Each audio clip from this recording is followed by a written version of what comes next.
Hi, this is Jerry Mona with BOATER Info. This is a quick tip for those who, say, live in the South and you don't fully winterize your boat, but you also might not be using it very often during the off-season.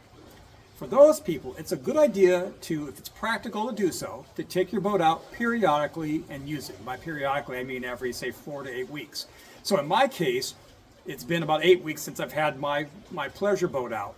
And so it's early December. It may be several more weeks before I get a chance to use it again. So I'm going to take it out today for, say, a half hour or so and run around.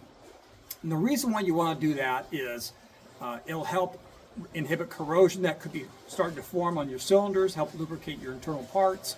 Because one of the worst things you could do to any mechanical item, whether it's a boat, car, whatever, is just to let it sit idle for several months at a time. Now, if you're someone who has fully winterized your boat, let's say you've put fogging oil in your cylinders or you've added antifreeze if you have a stern driver inboard, this doesn't pertain to you. I'm talking about people who, again, live in an environment where you don't fully winterize it, but it may be an extended period of time before you use it. Now, in just a moment, I'm going to take my boat out. I'm going to just explain a little bit about the process because there's also a right way and wrong way to do this, and then we'll wrap up from there.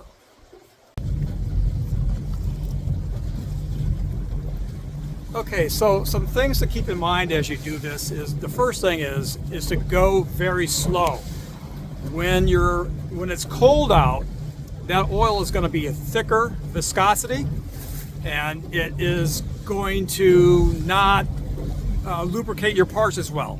So I'm just going at idle speed right now until watching my engine temperature until that gets up to operating speed. So that's the first thing to keep in mind. And then once that occurs, then the next thing I'm going to do is I'm going to operate it at cruising speed for a period of time, just to make sure any condensation that may be forming in the combustion chamber that gets used up.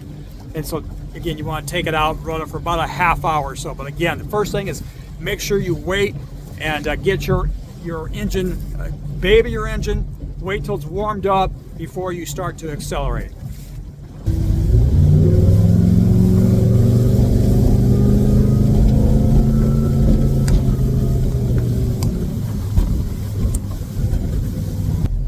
Okay, so at this point what I did is I let my engine get up to operating temperature, which in my case is around 160 degrees according to my gauge, and then I operated the boat for about a half hour. So I just did that, and then now I'm just going to go back and park it, and I should be good now for a while.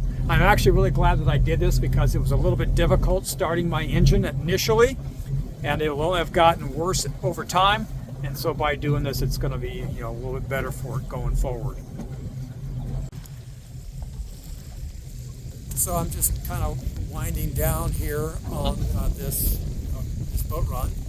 A couple things that you don't want to do is you don't want to just put earmuffs on your boat or just drop your boat in the water and run it on the trailer and then pull it back out. You actually want to take it out and run it for a bit.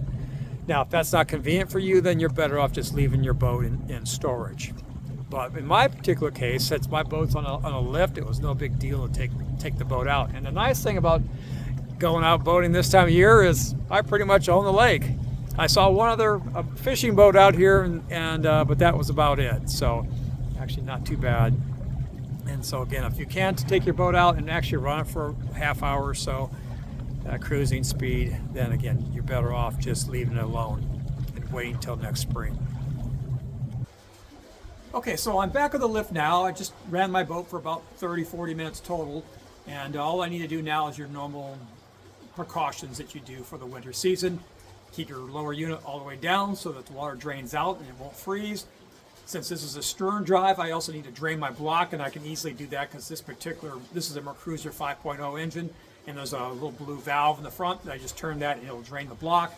And then the last thing I'm going to do is actually pull my battery out, because it may be a while before I use it, so I'm going to take it inside, make sure it's charged up, because this boat doesn't have a built-in smart charger like my fishing boat does.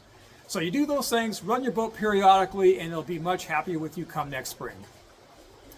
Well, if you enjoyed this video and you found it helpful, do me a big favor, click on that like button, and be sure to subscribe to my channel to get my latest tips to help you purchase, equip, and maintain your boat. In the meantime, thanks for watching, and I will see you out on the water.